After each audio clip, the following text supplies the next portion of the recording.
बिस्मिल्लाहिर्रहमानिर्रहीम। आज साइंस का हमारा जो टॉपिक है वो न्यूक्लियोटाइड्स के बारे में है। प्रीवियस लेक्चर में हमने कुछ बेसिक टर्म्स देखी थी, हेरिडिटी, जीन्स और डीएनए के हवाले से। तो बेटा जी आज को जो हमारा टॉपिक है न्यूक्लियोटाइड्स के हवाले से है कि न्यूक्लियोटाइड्स होते क्या हैं। एक डीएनए, अब यहाँ पर ना ये एक स्ट्रक्चर मैंने बनाई है डीएनए की, ये एक स्ट्रक्चर डीएनए की है जिसमें डीएनए को समझने के लिए मैं आपको एक एग्जांपल देता हूँ कि आपने सीढ़ियाँ तो देखी होंगी, जैसे लैडर वगैरह होती हैं, सीढ़ियाँ होती हैं जो ये बांस या लकड़ी वगैरह की बनी हुई हो, तो वो ऐसे होती है कि एक साइड उसकी यानी कि एक बांस उसका इधर लगा हुआ होता है और एक बांस उसका दूसरी साइड पर लगा हुआ होता है ऐसे करके, और दरमियान में हमने मुख्तलिफ वहाँ पर क्या लगाई हुई होती हैं, फटियाँ लगाई हुई होती हैं जिसके ऊपर हम पाँव रखकर ऊपर चढ़ जाते हैं। तो ये जो एक सीढ़ी है इसमें दो स्ट्रैंड होते हैं, एक राइट साइड पर और एक लेफ्ट साइड पर। ऐसे ही डीएनए का, जैसे यहाँ पर मैंने एक रेड और एक ब्लू स्टैंड बनाया है, ऐसे डीएनए के भी ऐसे दो स्ट्रैंड होते हैं, एक ये रेड वाला और एक ये ब्लू वाला, दो स्ट्रैंड होते हैं इसके अंदर। जैसे सीढ़ी के ये जो दो जो बांस के जो डंडे होंगे, दो जो स्ट्रैंड होंगे, ये स्ट्रैंड आपस में जुड़े रहते हैं। किसकी वजह से? ये दरमियान वाली जो फटियां हैं, दरमियान के अंदर जो हम लकड़ी जो लगाते हैं, उन लकड़ी की वजह से राइट स्ट्रैंड और लेफ्ट स्ट्रैंड, दोनों स्ट्रैंड आपस में एक ख़ास वक्फे से कांस्टेंट जगह पर स्टैंड बाई रहते हैं इन दरमियान वाली लकड़ी की वजह से, और हम इनके ऊपर पाँव रखकर चढ़ जाते हैं। ऐसे ही डीएनए के भी दो स्ट्रैंड होते हैं, एक राइट स्ट्रैंड और एक लेफ्ट स्ट्रैंड, और वो दोनों आपस में एक दूसरे के साथ लगे रहते हैं। उनके दरमियान में एक राब्ते के तौर पर, जैसे यहाँ पर लकड़ियाँ होती हैं, ऐसे डीएनए के दरमियान में न्यूक्लियोटाइड्स होते हैं। वो न्यूक्लियोटाइड्स वजह बनती है डीएनए के दोनों स्ट्रैंड्स को आपस में एक दूसरे के करीब रखने पर। तो न्यूक्लियोटाइड की definition, each DNA molecule, DNA का हर एक एक molecule is made of thousands of small unit, वो बड़े छोटे छोटे यूनिट से मिलकर बना हुआ होता है, दैट आर कॉल्ड न्यूक्लियोटाइड्स, उसको हम न्यूक्लियोटाइड्स कहते हैं।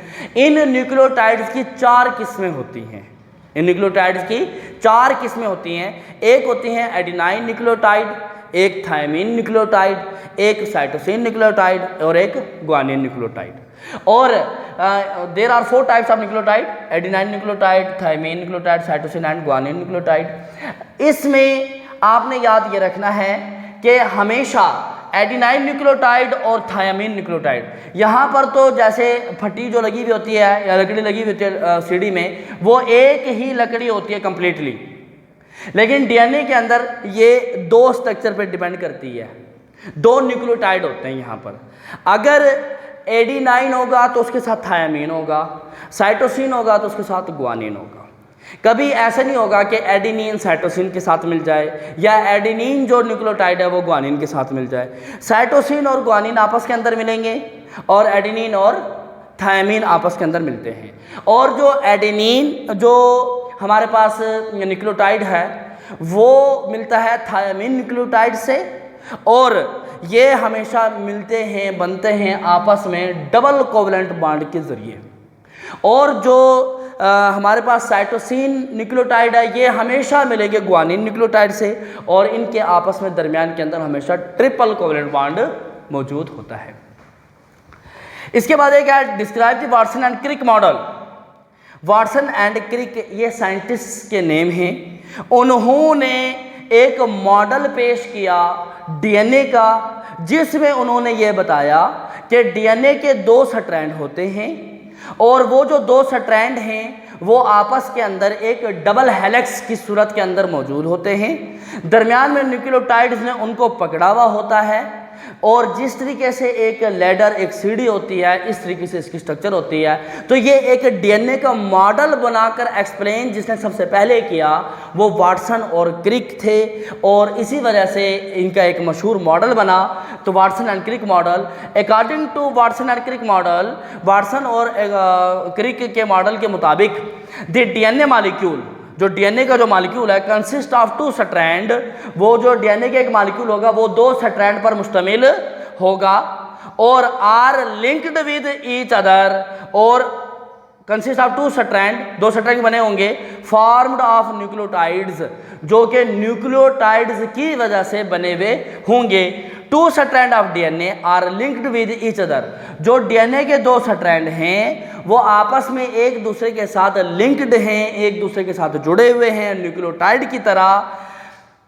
With each other by a cross band, एक क्रॉस बैंड की तरह, लाइक अ लैडर, जैसे एक सीढ़ी होती है, इसी तरीके से ये भी आपस के अंदर जुड़े हुए होते हैं। अगला क्वेश्चन हमारा है हाउ कैरेक्टरिस्टिक्स आर ट्रांसमिटेड। देखिए बेटा जी, जो करैक्टरिस्टिक्स होती हैं, जो खसूसियात होती हैं, जो पेरेंट्स से ऑफस्प्रिंग के अंदर डेवलप होनी होती हैं, ये प्रोसेस होता है मियोसिस का। माइटोसिस के प्रोसेस में करैक्टरिस्टिक्स ट्रांसफ़र नहीं होते।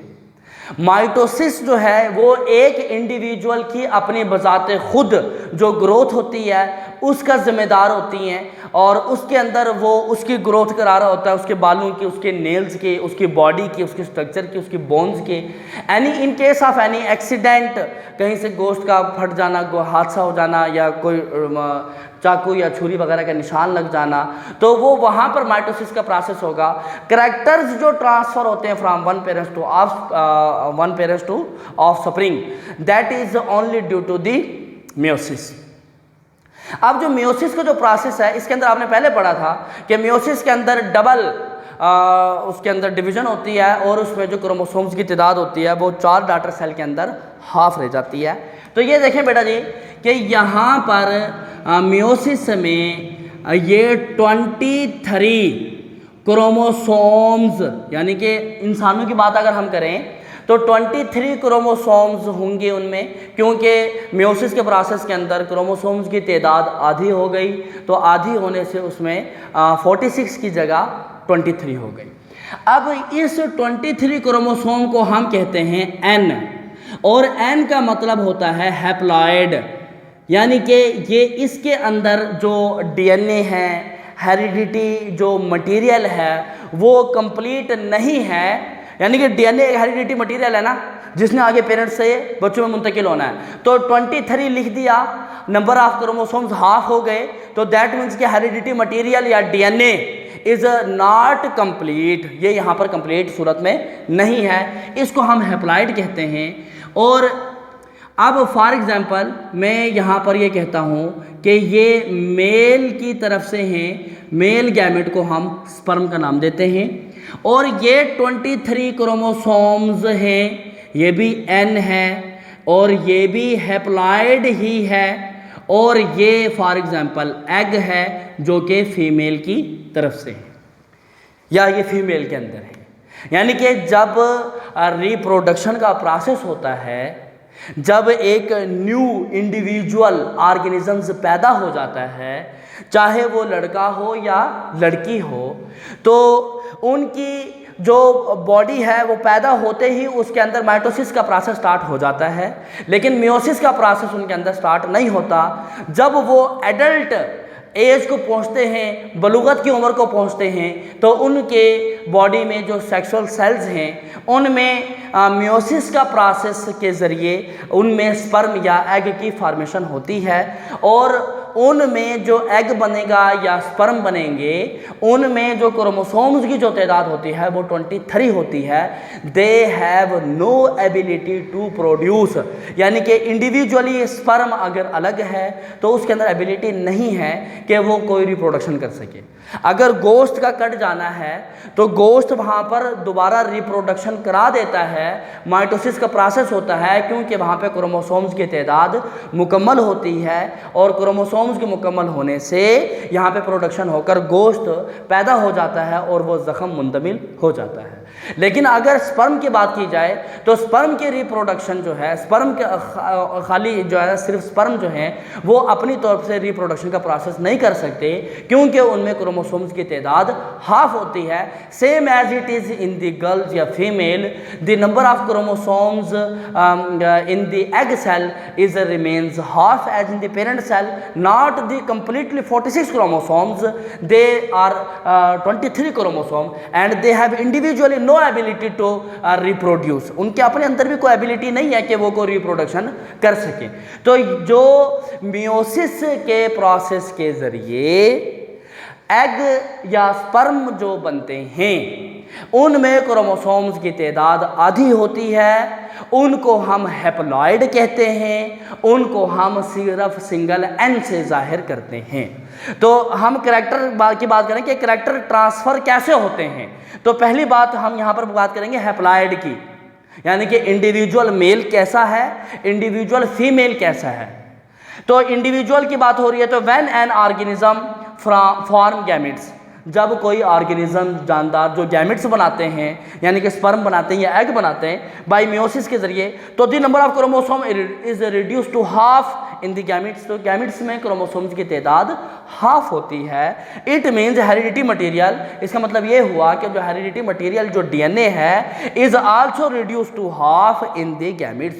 गैमेट्स के अंदर जो डीएनए हेरिडिटी मटेरियल है वो भी हाफ होगी, आधी होगी, वो भी मुकम्मल नहीं होगी। इंडिविजुअल की बात हो गई।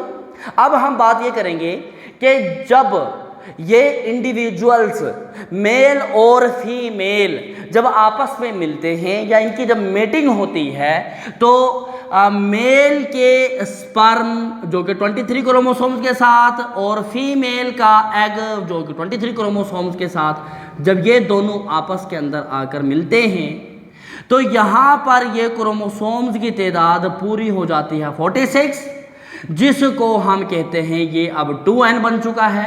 और 2n का मतलब क्या है कि ये अब डिप्लॉयड है। और इस डिप्लॉयड का मतलब क्या है कि the hereditary material DNA has complete instructions कि डीएनए इस टाइम मुकम्मल हो चुका है। तो अब जब मेल और फीमेल की मेटिंग के बाद जब स्पर्म और एग आपस के अंदर फ्यूज होते हैं तो वो जो सेल है वो डिप्लॉयड बन जाता है, वो 2n बन जाता है, उसको हम जायगोट कहते हैं। और जायगोट में तमाम खसूसियात जो कि जीन्स ने कंट्रोल करने के बाद आगे भेजनी होती है वो तमाम खसूसियात जायगोट में जीन्स की तरफ से मुंतकिल हो जाती है, आ जाती है और डीएनए एक कंप्लीट इंस्ट्रक्शंस के साथ वहाँ पर मौजूद होता है। और नेक्स्ट जनरेशन में जिस खसूसियत ने आनी है वो वहाँ पर डेवलप हो जाता है। देखिए बेटा, when male and female organism mate मिलते हैं they haploid an sperm from male, an sperm male की जानिब, an haploid egg cell from female fuse with each other जब आपस में मिलते हैं to form a diploid 2n, तो वो डिप्लॉयड 2n बनता है सेल कॉल्ड जायगोट, उसको हम जायगोट कहते हैं। In this way the complete hereditary material DNA, इस तरीके से जो मुकम्मल हेरिडिटरी मटेरियल है डीएनए है is restored in the zygote, वो जायगोट के अंदर मुकम्मल तौर पर रिस्टोर हो जाता है। और फिजिकल एंड फंक्शनल यूनिट वो कौन थे? हेरिडिटी का जीन्स थे। The physical and functional unit of all characters यानी कि gene pair are transferred into zygote, वो जायगोट के अंदर ट्रांसफर हो जाते हैं। The zygote after passing through various changes develop specific characters in the new body. और जायगोट मुख्तलिफ प्रोसेस से गुजरने के बाद जैसे कि वो एक सेल बनता है, फिर उनका एक जमा हुआ खून बनता है, फिर वो एक लोथड़ा बनता है, फिर वो एक गोश्त का टुकड़ा बनता है। आहिस्ता आहिस्ता प्रोडक्शन के बाद thus the zygote is the first cell from which the life of an organism start. एक ऑर्गेनिज्म की, एक इंसान, एक ज़िंदगी की जो स्टार्टिंग पॉइंट है वो जायगोट होती है। तो आज का जो हमारा जो ये टॉपिक यही था बेटा जी कि इसमें हमने न्यूक्लियोटाइड्स क्या होते हैं, डीएनए की structure, Watson and Crick model, ये बहुत इंपॉर्टेंट क्वेश्चन है। और उसके बाद हाउ कैरेक्टर्स आर ट्रांसमिटेड, कैसे वो ट्रांसमिट होते हैं। तो आज का हमारा ये टॉपिक था। नेक्स्ट जो है ना इंशाल्लाह हमारा लास्ट लेक्चर होगा।